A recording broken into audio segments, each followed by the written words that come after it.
Sup y'all, it's me, your boy Asmongold, and today we're doing episode 2 of the Asmongold Academy, and we're going to look at your best in slot. Now obviously, best in slot might be a little bit ambitious for some people, so we're also going to look at, maybe the second best item for almost all the slots. Anyway, this is going to be for Fury and Arms, but obviously, if you're really giving a fuck about doing any kind of DPS, you're playing Fury, you ain't playing Arms. And so we're just going to get right down to it. Now we're going to look at the Helm. Okay, tier Helm, best Helm, period. Second best Helm is the Helm of the Nightwatchman, I think that's the name, and it's from Spoils. Okay, it has crit and haste instead of crit mastery. So it's a piece of shit, but at the same time, if you can't get this helmet, Spoils helmet's the second best. Your neck, you get your neck from Malkrok. It's crit mastery. You don't get any better than that.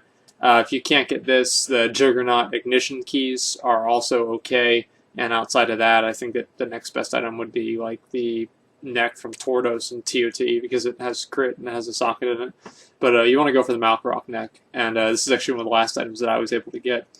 Shoulders, your best shoulders actually are the Garrosh shoulders, the Tusks of Manaroth. But considering that those never drop, your realistic best in slot is going to be the Spaulders of the Fallen Warchief.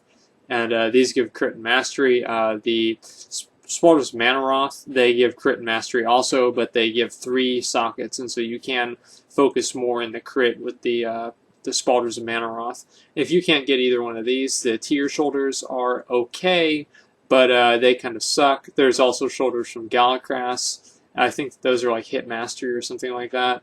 And let me see if I have them here.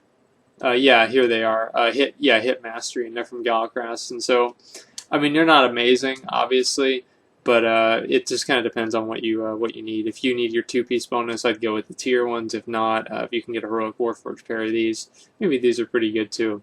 Your cloak, you want the legendary cloak.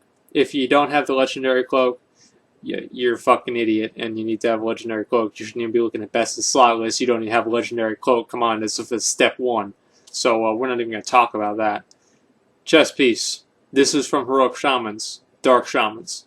You just want to clarify there. It doesn't matter. Anyway, so crit mastery, 3 sockets. So don't get better than that. Again, if you can't get this chest piece, let me see. I don't think I have it. No, I don't. I've vendored it because it's garbage. But if for whatever reason you can't get this, the tier chest is also, it's okay. And there's also a chest from Immersius that has crit on it also. But I would go with the tier chest over the Immersius chest if possible. Now your bracers of Blind Hatred. These are from Nourishing. Crit mastery. You see, there's a trend here. And anyway, these are your best in slot right here. If you can't get these, there's a wall borer bracers, and those are from... Oh, fuck. Sorry about that. My mouth got dry from talking. Wall borer bracers are also good because they give crit expertise. They do not give as much crit, I don't think. And so they're not quite as good as the bracers of Blind Hatred, but they're very close. And so if you can't get these, the wall borer bracers are a good alternative. Now the weapon, this is actually kind of complicated. Xalato is the best weapon. Okay, period. That has crit mastery. Yo, what have we been talking about all this video? Crit mastery all day long. But the other 2 options are obviously Gartok and the Sword of Pride's Fall. I think I have one of each, actually. Yeah, here's the Great Sword of Pride's Fall. And so as you can see here, this has crit and haste, and Gartok has mastery and expertise. And so in my opinion, I think Gartok is a little bit better. Gartok is going to be better if you're a dwarf, because dwarfs gain mace specialization.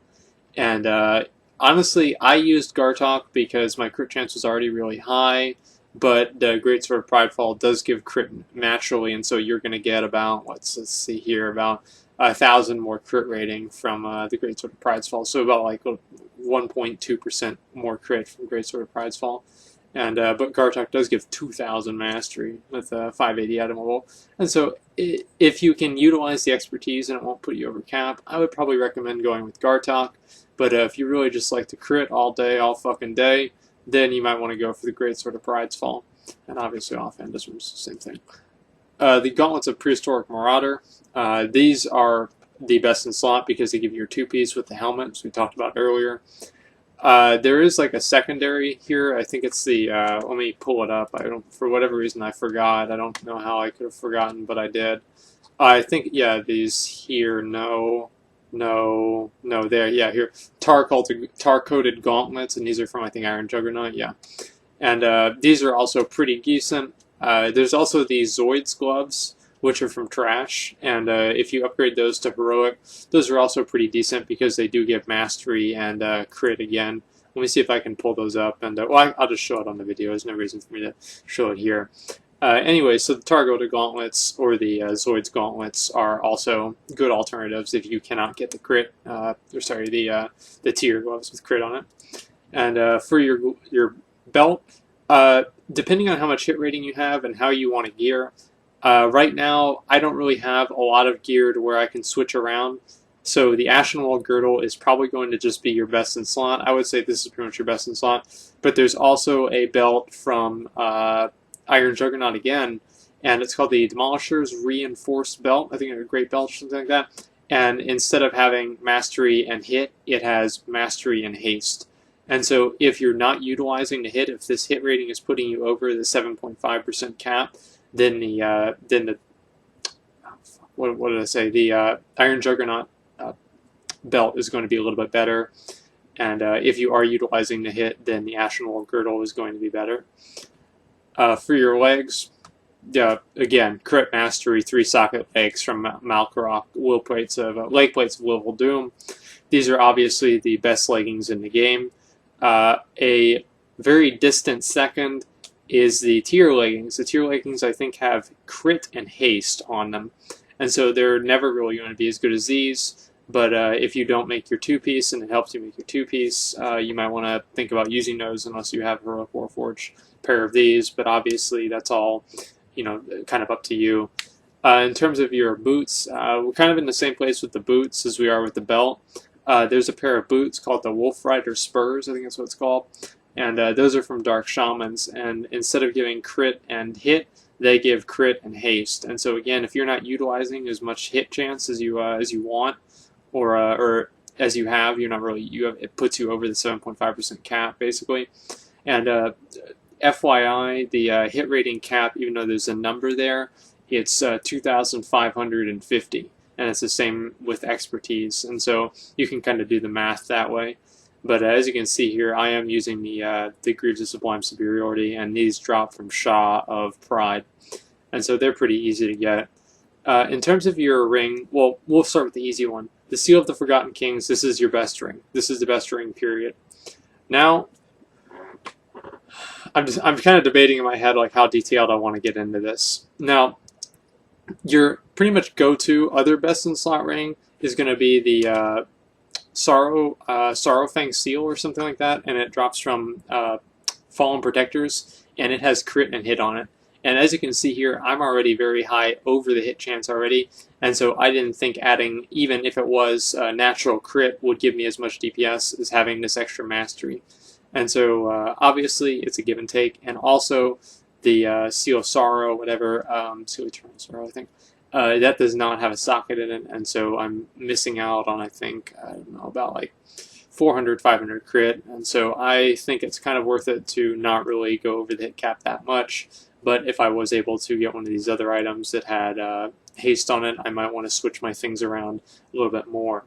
Now, the other two rings that you can look at getting are the, well, actually, the other ring you can look at getting is the Bloodclaw Band, and that's from Thok. And what that ring has on, I think, is Mastery and Expertise. And so if you're very low on Expertise, or the hit rating on this ring would put you over cap, but the expertise rating on the Thok's ring, you could kind of reforge around it. You might want to go with the Thok's ring. Like, I've been thinking about getting a Thok's ring also, so I can kind of play around with my stats and see what I can do with them. But basically, you really want to have the Seal of the Forgotten Kings, and your second ring, as long as it's a very good ring and it's not putting you over one of your hit caps or expertise caps, it's not really that big of a difference between them. In terms of your trinkets, the Evil Ab Galacras is the best trinket that you can get because it makes it to where your Stormbolt lines up with your Colossus Smash. I did a video on that before. It's the other one before this. But anyway, so you really want to have this one. This is the most important trinket.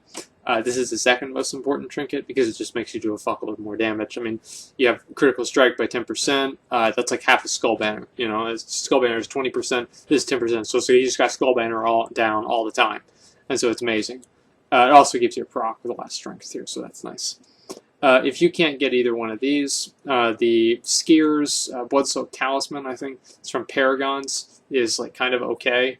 And by kind of okay, I mean it sucks compared to these. And so if you can't get these, yeah, you can get the Skiers trinket, but it sucks. And if you can't get any of those, you can always get the Fusion Fire Core, which is pretty much the worst trinket in existence. It's not even good for AoE. And so that's actually, I think that drops from Roshan. And I'll put that again in the video, and so you guys can see. It's a very bad trinket. I would suggest, obviously, you want to be using Evil Eye of Galgrass and Mythoxtia too. And you only want to use the Skiers or the Fusion Fire Core if you don't have these available. Anyway, that's pretty much it for the video. I just want to kind of give you guys an overview of what you really want to be going for in Siege of Orgrimmar, and what bosses you should be coining.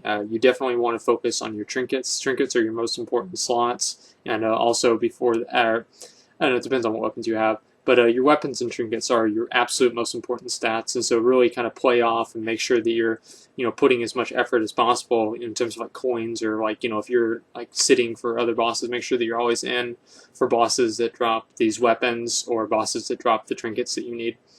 But anyway, that's pretty much it. So thanks for watching, and like, comment, subscribe.